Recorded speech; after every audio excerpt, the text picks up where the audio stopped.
नमस्कार, देवभूमि समाचार देख रहे हैं आप। आपके साथ मैं हूं स्वीटी दीक्षित। रुक करेंगे उत्तराखंड की खबरों की और उत्तरकाशी से बड़ी खबर निकल के सामने आ रही। कुछ ही घंटों में पूरा होगा रेस्क्यू कार्य। तेजी से बनाई जा रही है हॉरिजॉन्टल सुरंग। 39 मीटर से ज्यादा तैयार हुआ है। निकलने का रास्ता सिर्फ 21 मीटर दूर रह गई है मंजिल और इगास का पर्व कल सब साथ मनाएंगे, भास्कर खुलबे ने कहा है। तो तेजी से बनाई जा रही है हॉरिजॉन्टल सुरंग और ऐसे में आपको बता दें कि उत्तरकाशी से ये महत्वपूर्ण जानकारी आप तक पहुंचा रहे हैं, जहां टनल के अंदर जो मजदूर फंसे हुए हैं उनको निकालने की कोशिश लगातार सरकार कर रही है। कुछ ही दूरी का फासला बचा हुआ है, इसके बाद से सभी मजदूरों को सुरक्षित बाहर निकाला जाएगा। और इगास का पर्व चूंकि आ रहा है उत्तराखंड में और ऐसे में कहा यह जा रहा है कि इगास का पर्व मजदूरों के साथ मनाया जाएगा। अब एक एंतुरा ज्यादा जानकारी के साथ जुड़ चुके हैं। अभी ये जानकारी आ रही है कि बस कुछ ही देर का वक्त बचा है जब ये मजदूर बाहर आ जाएंगे। कितनी सच्चाई, कितना काम बाकी? बिल्कुल, ये कह सकते हैं कि जिस रफ्तार से इस रेस्क्यू अभियान को यहाँ पर चलाया जा रहा है, जो युद्ध स्तर पर वहाँ पर रेस्क्यू अभियान के लिए काम हो रहा है, तो उसमें सफलताएं मिलनी शुरू हो चुकी है। 10 दिन के बाद पहली खबर कल मिली थी और आज ये कह सकते हैं कि 11वें दिन एक और बड़ी खुशखबरी मिलने की संभावना यहाँ पर है। अभी तक जो हॉरिजॉन्टल जो सुरंग बनाई जा रही थी, जो हॉरिजॉन्टल ड्रिल अंदर किया जा रहा था, जो पाइप 800 mm का जो पाइप अंदर जा रहा है, वो 39 मीटर यानी लगभग 40 मीटर वो पाइप अंदर मलबे के अंदर जा चुका है। सिर्फ ये कह सकते हैं कि 20 से 21 मीटर का फासला और यहाँ पर बचा हुआ है। जो मुश्किलें थी वैज्ञानिकों के सामने, विशेषज्ञों के सामने, जो रेस्क्यू एजेंसियां वहां पर काम कर रही है उनके सामने जो मुश्किलें थी, वो 45 मीटर तक की पैच की मुश्किल थी कि 35 से 45 मीटर का जो पैच है, यानी मलबे का जो 10 मीटर का जो पैच है, उसमें कई तरीके के रॉक या स्टोन जो बड़े चट्टाने थी वो वहां पर मौजूद थी और ऐसे में उनको किस प्रकार से काटा जाए उसकी बड़ी सबसे चुनौती वहां पर थी। लेकिन अब जिस प्रकार से काम आगे बढ़ा है, जिस रफ्तार से वहां पर ये काम हो रहा है, 800 mm का जो पाइप अंदर जा रहा है, वो सीधे तौर पर कह सकते हैं कि राहत वाली खबर आज दे सकता है। देर शाम तक या कल सुबह तक ये जो मलबे के जो उस पार तक 800 मीटर का पाइप पहुंचा वो वहां पर पहुंच जाएगा और उसके बाद जो श्रमिक अंदर फंसे हुए हैं उनको बाहर निकालने की प्रक्रिया वहां पर शुरू हो जाएगी। अगर ये कह सकते हैं कि मलबा जो अभी तक बाकी है, जो पैच वहां पर बाकी है, अगर उसमें मलबा कच्ची स्टोन में रहता है, कोई बड़ी चट्टान वहां पर नहीं होती है, तो फिर आज देर शाम तक भी बड़ी खुशखबरी वहां पर आ सकती है। लेकिन इतना जरूर कह सकते हैं कि 11 दिन के इस बड़े अथक प्रयास, युद्ध स्तर पर जो प्रयास वहां पर किए जा रहे थे, उसमें अब जाकर सफलताएं मिलनी शुरू हुई है। इसके अलावा भी अभी ये कह सकते हैं कि जो रेस्क्यू अभियान में जो टीमें वहां पर जुटी हुई है, वो अपने हिसाब से कह सकते हैं कि जो प्लान इस समय जो काम कर रहे हैं, 5 तरह के जिस प्लान पर वहां पर काम किया जा रहा था 5 साइड से, उसमें अभी भी ये कह सकते हैं कि 3 साइड और बाकी है जिस पर वो अपना काम यहाँ पर फोकस करे हुए है। इसके अलावा जो टनल के ऊपर से जो वर्टिकल सुरंग बनाई जानी थी, वर्टिकल जो ड्रिलिंग वहां पर होनी थी, उसको फिलहाल अभी रोका गया है। लेकिन बरकोट वाली साइड से कह सकते हैं कि टनल के सुरंग के दूसरी साइड से सुरंग बनाने का काम वहां पर शुरू हो चुका है और उसका 8 मीटर की सफलता मिल भी चुकी है। ये इसके अलावा ये समझा जा सकता है कि जो एजेंसियां वहां पर काम कर रही है, 200 से ज्यादा टीम जो वहां पर मौजूद है, जो टनल के भीतर फंसे हुए मजदूरों को निकालने के लिए काम कर रही है, उनको अब जाकर उम्मीद वहां पर जगी है कि अब सफलता उनके हाथ मिलेगी। अब जो श्रमिक अंदर फंसे हैं उनको सकुशल बाहर निकाला जाएगा। जी बिल्कुल। अब 21 मीटर का ही फासला मात्र बचा है। अब देखना होगा कब निकाले जाते हैं मजदूर सुरक्षित। आप बने रहिए हमारे साथ, आगे भी आपकी रुख करेंगे।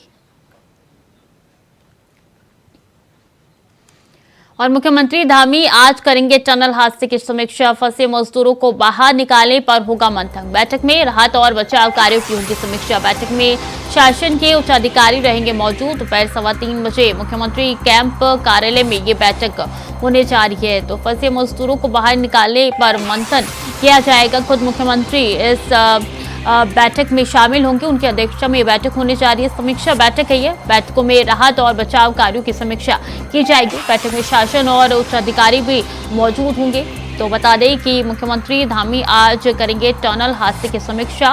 फंसे मजदूरों को बाहर निकालने पर मंथन किया जाएगा। बैठक में राहत और बचाव कार्य की समीक्षा भी खुद मुख्यमंत्री करने जा रहे हैं। अभी लगातार हमारे साथ बने हुए हैं। अभी ये बैठक 3:15 बजे होगी। कौन कौन से अधिकारी इस बैठक में शामिल होंगे, क्या जानकारी? बिल्कुल, ये कह सकते हैं कि मुख्यमंत्री पुष्कर सिंह धामी लगातार इस रेस्क्यू अभियान की मॉनिटरिंग यहाँ पर कर रहे हैं। शुरुआती दिन से ही जैसे ही शासन को रविवार की घटना की जानकारी मिली थी, मुख्यमंत्री पुष्कर सिंह धामी स्वयं इस बात की मॉनिटरिंग यहाँ पर कर रहे हैं कि रेस्क्यू अभियान में किसी प्रकार की कोई गड़बड़ी या लापरवाही ना हो और जल्द से जल्द उन फंसे हुए श्रमिकों को टनल से बाहर निकाला जाए। लेकिन जिस प्रकार से अभी तक की मुश्किलें वहां पर आई है, रेस्क्यू अभियान टीमों के सामने जो मुश्किलें वहां पर आई है, उनसे भी निपटने की कोशिश शासन स्तर पर की गई। विशेषज्ञों की राय लगातार की जा रही। अभी तक कितना काम वहां पर हो पाया रेस्क्यू अभियान को लेकर, उसको लेकर आज एक समीक्षा बैठक मुख्यमंत्री पुष्कर सिंह धामी ने बुलाई है। किस प्रकार से आने वाले दिनों में इस रेस्क्यू अभियानों के या फिर दूसरे जो टनल्स के जो काम यहाँ पर चल रहे हैं, उसमें किस प्रकार से सफलताएं मिल सकती है, किस प्रकार से जो मुश्किलें सामने आती है उससे किस प्रकार से निपटा जा सकता है, उन सब चीजों को लेकर बातचीत यहाँ पर होगी। शासन के आला अधिकारी इस बैठक में मुख्यमंत्री के साथ मौजूद रहेंगे। दोपहर 3:15 से बैठक शुरू होगी दोपहर बाद से, और उम्मीद ये की जा सकती है कि इस बैठक में उन सब चीजों पर भी चर्चा यहाँ पर होगी कि जो निर्माणाधारी जो कंपनियां जिनकी तरफ से लगातार लापरवाहियां बरती जा रही है, उनके खिलाफ किस प्रकार की कार्रवाई की जा सके, उन्हें कैसी हिदायतें दी जाए जिससे कि इस तरह की लापरवाहियां यहाँ पर ना हो। जी और ये बैठक कब से कब तक चलने वाली है? क्योंकि ये देखिए पूरे मामले पर न सिर्फ सीएमओ की टीम बल्कि पीएम खुद नजर बनाए हुए हैं। पीएम के कई ऐसे अधिकारी भी हैं जो उस क्षेत्र में मौजूद है, लगातार उनकी तरफ से समीक्षा की जा रही है। ऐसे में सबकी निगाह इसी टनल पे टिकी हुई है कि कब वो 41 मजदूर बाहर आएंगे। देखिए, ये सभी की प्राथमिकता इस समय यहाँ पर है, चाहे राज्य सरकार हो या केंद्र सरकार हो या फिर राहत बचाव की टीमों में जुटी एजेंसियां हो, सबकी एक ही प्राथमिकता है कि सदन के भीतर फंसे हुए 41 मजदूरों को सकुशल बाहर निकाला जा सके। और ये कह सकते हैं कि 10 दिन में जिस प्रकार से सफलताएं मिलनी शुरू हुई है, 10 दिन के अथक प्रयासों के बाद ये सफलताएं मिली, तो इसमें कहा जा सकता है कि राज्य सरकार जो लगातार अपना सहयोग यहाँ पर दे रही है, राज्य सरकार की जो टीमें वहां पर काम कर रही है, जो ये कह सकते हैं कि विशेषज्ञों के साथ कंधे से कंधा मिलाकर इस आपदा की घड़ी में इस चुनौती से निपटने का काम वहां पर कर रही है, उन सब चीजों के ही ये कह सकते हैं कि उन सब अथक प्रयासों का ही आज परिणाम है कि यहाँ पर ये श्रमिकों को निकालने में सफलताएं मिलनी शुरू होने वाली है। और जितना काम अभी तक हुआ है उसको लेकर ये मुख्यमंत्री की समीक्षा बैठक है कि किस प्रकार से आने वाला जो समय यानी जो चुनौतीपूर्ण समय अभी भी बचा हुआ है उसको किस प्रकार से निपटा जा सकता है और कैसे श्रमिकों को निकाला जा सकता है। इसके बाद ये कह सकते हैं कि जब श्रमिक बाहर आएंगे तो उनको किस प्रकार से उनको स्वास्थ्य लाभ वहां पर देना है, उसके लिए बाकायदा एम्बुलेंस की व्यवस्था वहां पर घटनास्थल पर कर दी गई है। 40 एम्बुलेंस वहां पर पहुंच चुकी है और जैसे ही मजदूरों को निकालने की प्रक्रिया शुरू होगी, उन्हें एम्बुलेंस के माध्यम से अस्पताल ले जाने का काम किया जाएगा, उनका स्वास्थ्य परीक्षण किया जाएगा और अगर किसी प्रकार का कोई स्वास्थ्य अगर उन मजदूरों का खराब है तो उनको निःशुल्क उपचार देने का काम भी वहां पर किया जाएगा। जी ठीक है, बहुत बहुत शुक्रिया आपका तमाम जानकारियों के लिए।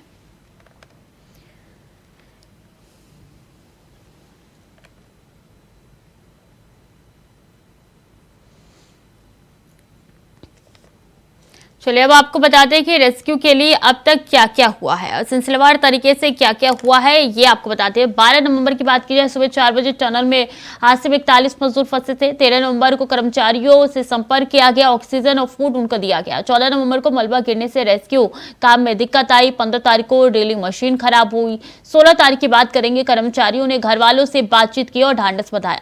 बता दें कि 17 नवंबर को 2 मजदूरों की तबियत बिगड़नी शुरू हो गई। 18 नवंबर को इंदौर से मंगाई गई नई मशीन के जरिए रेस्क्यू ऑपरेशन जो है वो शुरू किया गया। 19 नवंबर की बात करेंगे, 5 मार्च को 6 एजेंसियों के द्वारा ये रेस्क्यू अभियान जो है और तेज किया गया और 20 नवंबर को 80 मीटर की ऊंचाई से वर्टिकल होल करने की कोशिश जो है वो की गई, जो कि काफी हद तक अब पूरी हो चुकी है। कहा यह जा रहा है कि शाम तक या कल शाम तक अमूमन ये सारे के सारे मजदूर सकुशल निकाल लिए जाएंगे।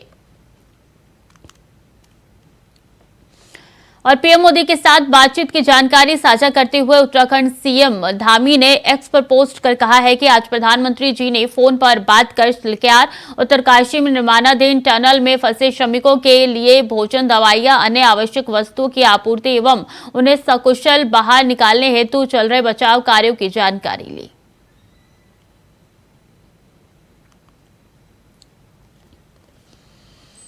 उत्तरकाशी के सिलक्यारा टनल हादसे के बाद प्रदेश भर में ऐसी परियोजनाओं की जांच और लापरवाही बरतने वालों पर कार्रवाई करने को लेकर उठी मांग पर मुख्यमंत्री पुष्कर सिंह धामी ने बड़ा बयान दिया है। सिंह धामी ने कहा है कि ऐसी सभी संभावनाओं पर भी सरकार कार्रवाई करेगी, लेकिन अभी सरकार की प्राथमिकता टनल में फंसे मजदूरों को सकुशल बाहर निकालने की है। साथ ही सीएम धामी ने कहा है कि जो भी जांच होगी उसे इस रेस्क्यू अभियान के बाद किया जाएगा। सीएम धामी ने इस बयान के बाद ये तो स्पष्ट है कि राज्य सरकार अब ऐसी सभी परियोजनाओं में लापरवाही बरतने वालों पर कार्रवाई करेगी।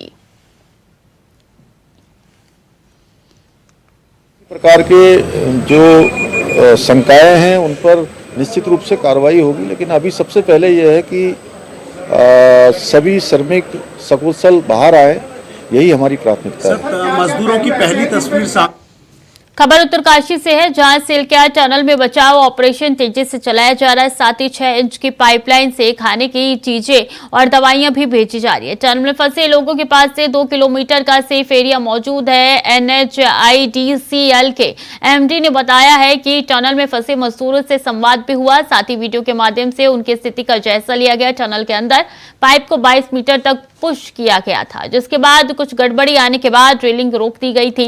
वर्तमान समय में टेलीस्कोपिंग मेथड से 900 mm पाइप के अंदर 800 mm का पाइप को पुश किया जा रहा है और ऑगर मशीन से पुनः ड्रिलिंग जल्द शुरू कर दी जाएगी।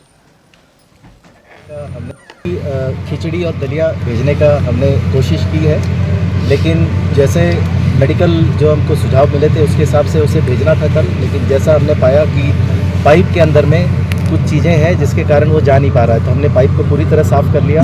और दूसरी चीज़ जो उसकी पैकिंग आई थी वो कुछ हार्ड बॉटल्स में थी, तो आज जो हम भेजेंगे, जो आज हमने अभी तक भेजा है, आज हमने संतरे भेज दिए हैं, केला भेज दिया है, मौसम्बी भेजा है और दवाइयाँ भेजी हैं। नमक बहुत दिनों से वो चाह रहे थे, तो आज हमने उनको डिमांड भेजा है।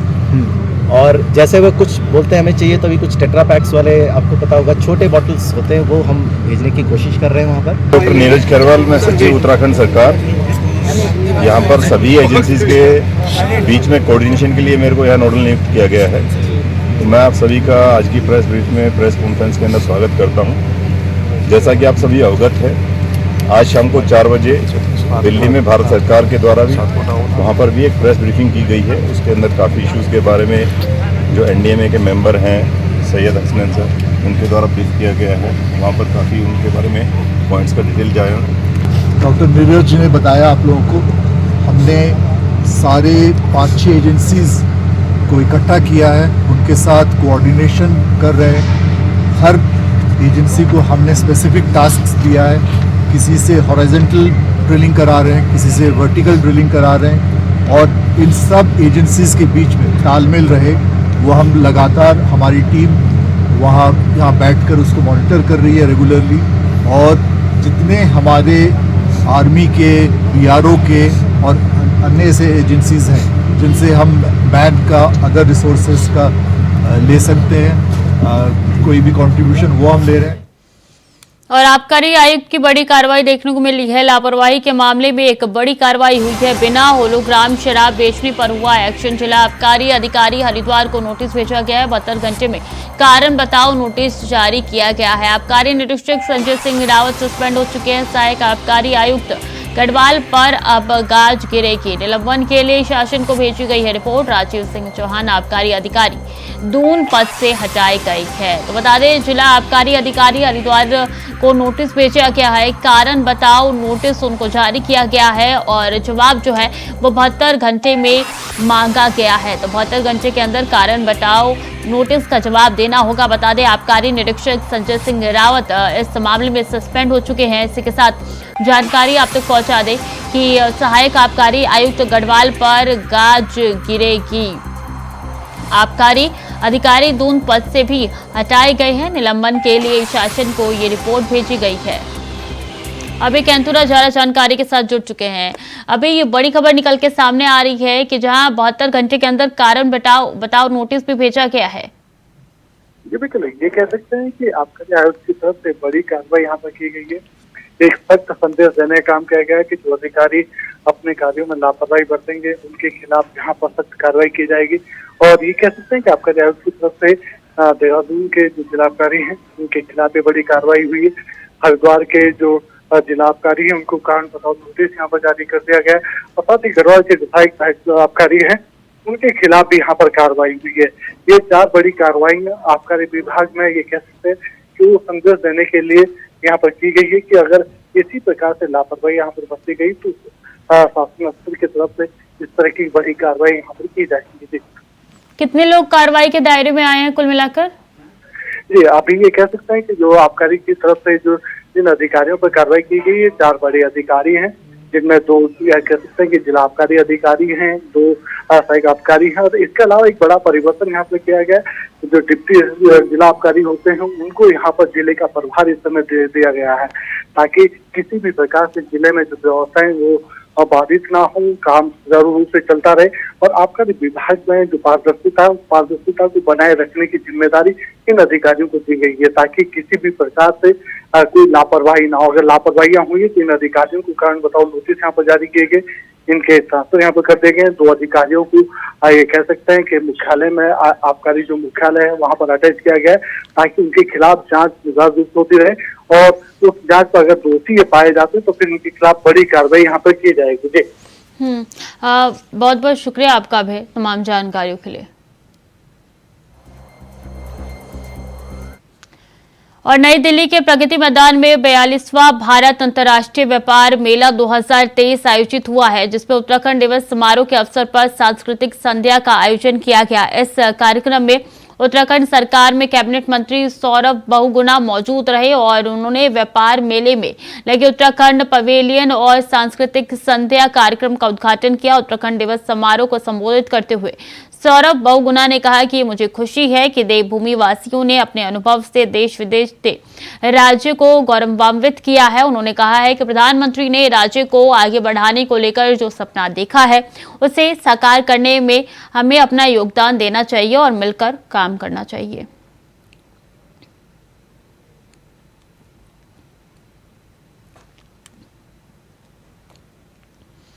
खबर देहरादून से है, जहां अब कोई भी कार एजेंसी, कार निर्माता कंपनी और सेल परचेज का काम करने वाले डीलर सीधे पुरानी गाड़ियां खरीदकर उन्हें कमीशन के आधार पर नहीं बेच सकेंगे। इसके लिए उन्हें पहले परिवहन विभाग में पंजीकरण कराकर प्राधिकरण पत्र लेना होगा। आपको बता दें कि सॉफ्टवेयर में आ रही तकनीकी समस्या दूर करने के बाद आरटीओ कार्यालय से सेल परचेज एजेंसी का पंजीकरण शुरू किया गया। आपको बता दें कि सड़क परिवहन एवं राजमार्ग मंत्रालय की ओर से जारी अधिसूचना के तहत बगैर पंजीकरण कराए पुराने वाहन बेचने पर बिक्री के लिए रखे गए पुराने वाहनों के नंबर को ब्लैकलिस्ट कर दिया जाएगा। नए नियम के तहत आरटीओ ने पंजीकरण डीलर एजेंट कंपनी ही पुरानी कार बेचने और खरीदने के लिए अधिकृत होगी। आम लोगों को धोखाधड़ी से बचाने के लिए नए नियम बनाए गए हैं। कि सेंट्रल गवर्नमेंट के द्वारा 1 अप्रैल 2023 से ये कंपलसरी कर दिया गया है कि जितने भी डीलर्स हैं जो पुरानी गाड़ियों में खरीद फरोख्त का काम करते हैं उनको अपने नज़दीकी आरटीओ ऑफिस में रजिस्ट्रेशन कराना कंपलसरी कर दिया गया है। ये पूरी प्रक्रिया ऑनलाइन है। इसके माध्यम से ये सुनिश्चित किया जाएगा कि जो भी डीलर्स हैं वह गाड़ियां जब अपने पोजीशन में रखें तो जिम्मेदारी से रखें, उन गाड़ियों का दुरुपयोग ना हो, एक चीज़। दूसरा, आम जनता उनको गाड़ी बेच रही है तो ये सुनिश्चित कर ले कि ये रजिस्टर्ड डीलर्स हैं और इनके द्वारा प्रॉपरली गाड़ियों को ट्रांसफ़र कराया जा रहा है आरटीओ ऑफिस में, और जो ट्रांसफ़र के कागज हैं वो उनको दिए। खबर देहरादून से है, जहां जिलाधिकारी डॉक्टर सोनिका ने जिला कलेक्ट्रेट देहरादून में रैन बसेरों और अलाव की व्यवस्था को लेकर विभागीय अधिकारियों की बैठक ली। जिलाधिकारी ने सभी एसडीएम को निर्देश दिए हैं कि अपने स्तर पर संबंधित विभागीय अधिकारियों के साथ बैठक कर रैन बसेरों में व्यवस्थाएं जांचें। उन्होंने सफाई व्यवस्था दुरुस्त करने, पेयजल की व्यवस्था करने, बिस्तर आदि का पुख्ता इंतजाम और पर्याप्त लकड़ी का इंतजाम करने को कहा है। जलापूर्ति अधिकारी को अधिक बर्फबारी वाली क्षेत्रों में खाद्य रसद का पूर्ण स्टॉक समय से भिजवाने, स्नो चेन एम्बुलेंस तैनात करने के निर्देश दिए गए हैं। वहीं बैठक में कई विभागों के अधिकारी नहीं पहुंचे, जिस पर जिलाधिकारी ने नाराजगी व्यक्त की। साथ ही जिलाधिकारी ने निगम प्रबंधक को पत्र भेजकर जवाब तलब करने के निर्देश दिए हैं। इसके अलावा भी गैर हाजिर रहे अफसरों से जवाब मांगने के लिए कहा है।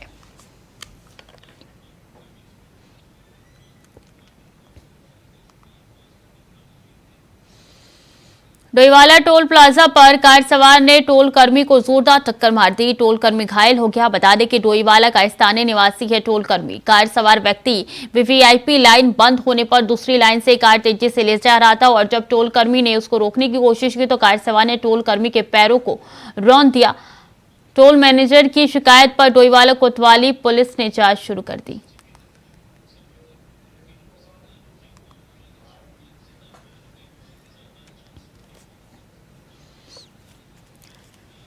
खबर उत्तराखंड से है, जहां बघवाल यानी कि दीपावली के ठीक 11 दिन बाद इगास मनाया जाता है। ऐसी मान्यता है कि भगवान राम के अयोध्या लौटने की खबर 11 दिन बाद पहाड़ों पर पहुंची थी, जिस कारण से लोग 11 दिन बाद इगास मनाते हैं। इस दिन भेलो खेलने की परंपरा है। पूरा देश दीपावली के दिन दिए जलाकर भगवान राम का स्वागत करता है, जबकि गढ़वाल क्षेत्र में राम के लौटने की सूचना दीपावली के 11 दिन बाद कार्तिक शुक्ल एकादशी को मिली। इसलिए ग्रामीणों ने खुशी जाहिर करते हुए एकादशी को दीपावली उत्सव मनाया। वहीं इस बार देहरादून में संस्कृत विभाग ने प्रदेश के अनेकों जगहों पर इगास यानी बघवाल मनाने का कार्यक्रम किया जा रहा है। संस्कृति विभाग के उपाध्यक्ष मधु भट्ट ने जानकारी देते हुए कहा कि इगास के अवसर पर राज्य के अनेकों जगहों पर कार्यक्रम आयोजन किए गए हैं, जिसमें भेलो खेलने, रासाकसी और यहाँ के पारंपरिक वेशभूषा के साथ साथ खान पान को शामिल किया गया है। वहीं उन्होंने कहा है कि ये कार्यक्रम राजधानी देहरादून में 23 नवंबर को मुख्यमंत्री आवास पर किया जाएगा। दीपावली के 11 दिन के बाद इगास पर्व पहाड़ों में मनाया जाता है और ये एक विजय का पर्व है। प्रभु श्री राम जब वनवास से लौट कर आए तो अयोध्या में उनकी खुशी में दीपावली का पर्व मनाया गया। उसकी जो सूचना है वो 11 दिन बाद पहाड़ों में देर से मिली, इस कारण भी ये मनाया जाता है। साथ में हमारे माधो सिंह भंडारी जो बहुत ही वीर भड़ माने जाते हैं, उन्होंने तिब्बत पर जो युद्ध जीत कर आए उसकी खुशी में भी यह त्यौहार इगास का मनाया जाता है। इस बार ये बहुत ही अलग तरीके से, क्योंकि पहाड़ों में तो ये मनाया जाता है, लेकिन इसको जो हमारे जो युवा हैं, अभी जो अब की जो पीढ़ी है वो इसको लेकर बहुत ही उत्सुकता के साथ हमारे जो विजय को जो लेकर, जो वीरता का प्रतीक हमारे पूरे उत्तराखंड जो वीर भूमि भी है, यहाँ के वीर सिपाही हैं, उसको लेकर हम यहाँ ये कार्यक्रम बहुत ही धूमधाम से मनाने जा रहे हैं। और डस्टबिन फ्री दून के तहत नगर निगम आगे बढ़ रहा है, जिसके लिए शहर भर में 28 जगहों से निगम ने सभी कूड़ेदानों को हटा दिया था। वहां कूड़ा उठान की गाड़ियों को डोर टू डोर जाकर कूड़ा उठाने के निर्देश दिए गए थे। निगम को अंदाजा था कि ये प्रयास शहर को साफ रखने के लिए महत्वपूर्ण भूमिका साबित होगा, लेकिन ये योजना उतनी बेहतर साबित नहीं हो पाई जितने की निगम ने सोचा था। मुख्य नगर स्वास्थ्य अधिकारी अविनाश खन्ना ने बताया कि जिन 28 जगहों को चिन्हित किया गया था, उनमें से 20 जगह पर अब कचरा नजर नहीं आता। हालांकि 7 से 8 जगह ऐसी है जहां आज भी लोग कूड़ा कचरा फेंकते हैं। निगम का प्रयास है कि इन जगहों पर लोग कूड़ा ना फेंके, जिसके तहत काम किया जा रहा है। डस्टबिन फ्री सिटी की तरफ हम लोग देहरादून को लेके जा रहे हैं। इसके क्रम में करीब हम लोगों ने अभी तक 27 या 28 स्थानों से हम लोगों ने डस्टबिन को हटाए। उसमें से लगभग करीब 20 ऐसे स्थान हैं जहां पे कि आज हम लोग जो है वहां पे जो है कचरा मुक्त हो गए हैं, अर्थात वहां पे किसी भी प्रकार का गार्बेज वनरेबल पॉइंट नहीं है। लेकिन अभी ऐसे 7 और 8 स्थान ऐसे हैं जहां पहले बिन्स थे, लोगों की आदतें कह लीजिए या फिर हमारे वाहन ना पहुंच पाने के कारण अभी भी जो कचरा है वो वहां सड़कों पे आ रहा है, जिसके लिए हम लोग प्रयासरत हैं। और अब हम लोगों ने 2 ऐसी कंपनियों को भी हायर किया हुआ है जो कि डोर टू डोर की जो मूवमेंट्स होती हैं उन पे गहन नजर रखते हुए और उसकी ऑनलाइन मॉनिटरिंग करते हुए वे इस कार्य को कर रहे हैं। और हमें पूरा यकीन है कि हम लोग उसको भी बहुत जल्दी ओवरकम कर लेंगे और वहां पे भी जो गार्बेज वनरेबल पॉइंट्स हैं उनको भी हटवा देंगे। तो फिलहाल के लिए देवभूमि समाचार में इतना ही। खबरें लगातार जारी है, देखते रहिए इंडिया वॉइस।